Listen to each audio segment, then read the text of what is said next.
I'm Edward Welch. I'm the Carnegie Professor of French at the University of Aberdeen, and I'm delighted to be taking part in the workshop to discuss the Transnational Modern Languages Handbook.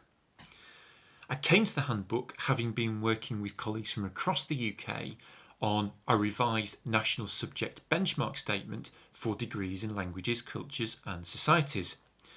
And I was struck straight away by the very strong resonances between the account of our disciplinary areas that we set out to give in the benchmark statement and the methodologies and approaches modelled by the handbook. Two key words stood out for me in the introduction to the handbook: practice and purpose. Purpose first, or more specifically, a sense of purposefulness deriving from how, as the handbook makes very clear in the range of topics it covers, real-world issues are central to the concerns of modern languages research. Mobility, inequality of opportunity and access, social injustice, climate injustice, rights, community, identities, just to name those mentioned in the introduction. And if this is the case, I think it's not least because modern languages research is so acutely attuned to the fundamental importance of language, discourse, narrative, and other modes of representation in mediating the world, structuring its power dynamics, and opening up the possibilities for intervention within it. That sensitivity to how language works and its centrality to our coexistence in the world is key to the challenge that our disciplinary areas can pose to what Hilary Foote, in her chapter on multilingualism, nicely terms language silent disciplines. At the same time, it's also what, for many of our undergraduate students who combine modern languages with other subjects, makes the study of languages and cultures an effective, illuminating and rewarding counterpart to those disciplines.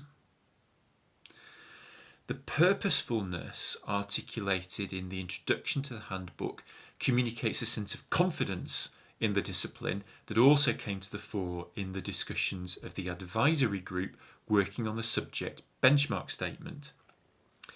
The statement singles out how one of the distinctive features of degrees in languages, cultures and societies is how they help, and here I quote from the statement, how they help students to understand the diversity and complexity of the world, how different perspectives on the world are articulated, and where common ground for resolving global issues might be found.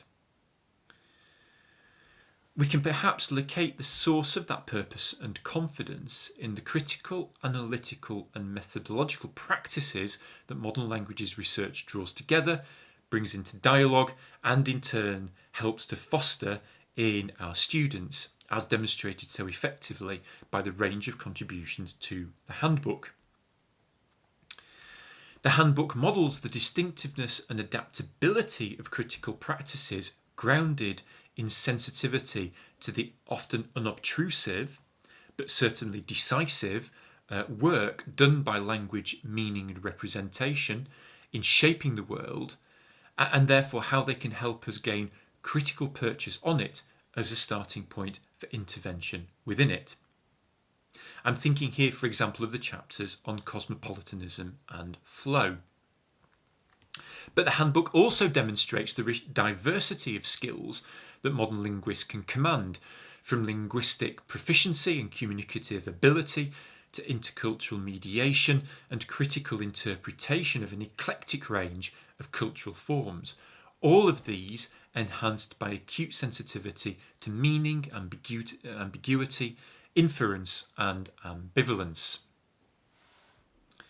As such, I think the handbook provides a powerful illustration of how research in modern languages and our sensitivity as modern linguists to how practices of representation shape our relationship to the world can make a difference to the arts, humanities, and social sciences more broadly.